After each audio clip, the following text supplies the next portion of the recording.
സൗദിയിലെ വിവിധ പദ്ധതികൾ വേഗം കുറയ്ക്കുന്നതിന് പിന്നാലെ റിയാദിലെ ഫ്യൂച്ചർ ഇൻവെസ്റ്റ്മെന്റ് ഇനിഷ്യേറ്റീവിൽ കൂടുതൽ കരാറുകൾ ഇന്ന് ഒപ്പുവെക്കും. വിവിധ മേഖലയിലേക്കുള്ള ചെലവ് വർദ്ധിച്ചതോടെ കൂടുതൽ വ്യത്യസ്ത മേഖലയിൽ നിന്നും വരുമാനം കണ്ടെത്താനുള്ള ശ്രമത്തിലാണ് സൗദിയിലെ പബ്ലിക് ഇൻവെസ്റ്റ്മെന്റ് ഫണ്ട്. കായിക മേഖലയിലേക്കുൾപ്പെടെ ചെലവ് വർദ്ധിച്ചതോടെ സൗദിയിലെ വിവിധ പദ്ധതികൾ താൽക്കാലികമായി വേഗം കുറച്ചിട്ടുണ്ട്. റിയാദിൽ നിന്ന് FIIയിൽ വ്യത്യസ്ത മേഖലയിലേക്കുള്ള കരാറുകളുടെ പ്രഖ്യാപനവും ഉണ്ടാകും. റിയാദിൽ നിന്നും അഫ്താബ് റഹ്മാൻ വിവരങ്ങൾ നൽകും.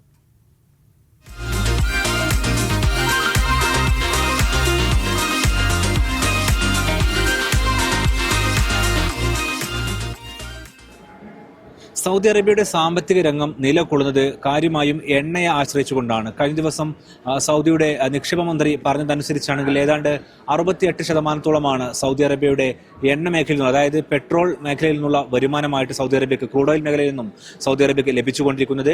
ബാക്കിയുള്ള മേഖലയിൽ നിന്നുള്ള വരുമാനം എന്ന് പറയുന്നത് ടൂറിസം ഉൾപ്പെടെ, വിനോദസഞ്ചാരം ഉൾപ്പെടെയുള്ള ഇതര മക്ക മദീന ഉൾപ്പെടുന്ന റിലീജിയസ് ടൂറിസവും അതോടൊപ്പം തന്നെ വൈവിധ്യമാർന്ന നിക്ഷേപ മേഖല വഴിയുമാണ് സൗദി അറേബ്യക്ക് കാര്യമായും നിക്ഷേപങ്ങൾ വന്നുകൊണ്ടിരിക്കുന്നത്.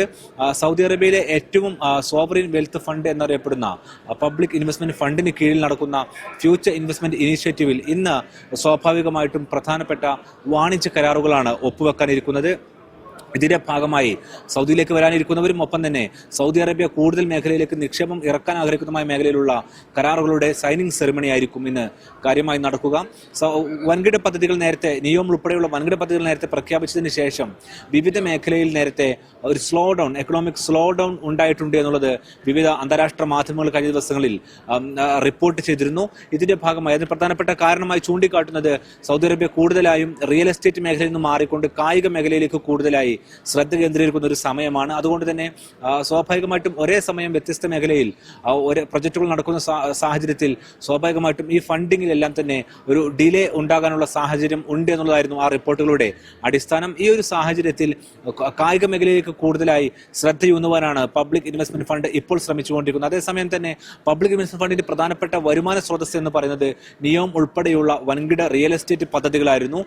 എന്നാൽ ഈ മേഖലയിലുള്ള പദ്ധതികൾ സ്വാഭാവികമായിട്ടും അതിൽ പൂർത്തിയാക്കാൻ കാലതാമസം സംഭവിക്കുന്ന സാഹചര്യത്തിൽ മറ്റു ഇതര മാർഗങ്ങളിലൂടെ വരുമാനം കണ്ടെത്തുവാനുള്ള ശ്രമത്തിലാണ് പബ്ലിക് ഇൻവെസ്റ്റ്മെന്റ് ഫണ്ട്. അതിൽ പ്രത്യേകിച്ച് എടുത്തു പറയേണ്ടത് ലോജിസ്റ്റിക്സ് മേഖല വളരെ സജീവമായി, റിയാദ് എയർ ഉൾപ്പെടെയുള്ള പുതിയ വിമാന കമ്പനികൾ കൂടുതൽ സജീവമായി ഇറങ്ങുവാൻ ഒരുങ്ങുന്ന സാഹചര്യമുണ്ട്.